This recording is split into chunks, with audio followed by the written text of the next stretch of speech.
இன்றைக்கி நம்ம முட்டை வச்சு ஒரு டிஷ் பண்ணலாம். அதுக்கு முதல்ல தண்ணி ஊற்றிக்கோங்க. தண்ணி நல்லா கொதிக்கட்டும். இப்போது தண்ணி கொதிக்குது. இதில் நம்ம முட்டையை ஊற்றிடலாம்.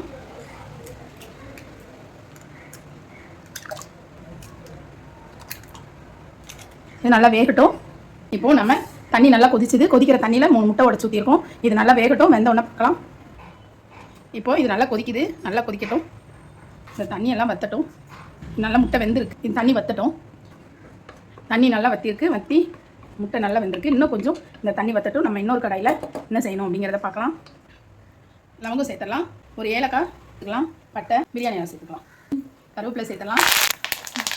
சின்ன வெங்காயம் சேர்த்துக்கோங்க. இப்போ தேவையான அளவு உப்பு சேர்த்துக்கோங்க. நல்லா இதை வதக்கி விடலாம். வெங்காயம் நல்லா ப்ரௌனாக வதங்கட்டும். இப்போ வெங்காயம் நல்லா வதங்கிருக்கு. இதில் தக்காளி சேர்த்துக்கலாம்.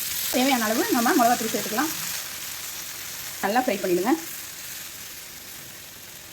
இது நல்லா ஃப்ரை ஆன உடனே நம்ம முட்டை வேக வச்சோம் இல்லையா, அந்த முட்டையில் நாம் இதை சேர்த்துடலாம். இப்போ இது நல்லா ஃப்ரை ஆகிருக்கு.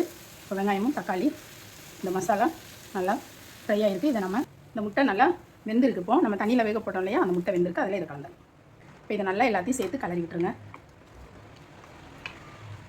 இது ஒரு வெரைட்டியாக டேஸ்ட்டாக இந்த முட்டை தொக்கு இருக்கும். இது கொஞ்சம் நேரம் கழித்து பார்க்கலாம். இப்போ நம்ம கொஞ்சம் நேரம் ஆயிடுச்சு. இப்போ பார்க்கலாம்.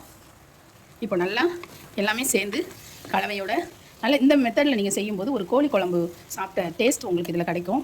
இதே மாதிரி செஞ்சு பாருங்கள். சூப்பரான முட்டை தொக்கு ரெடி.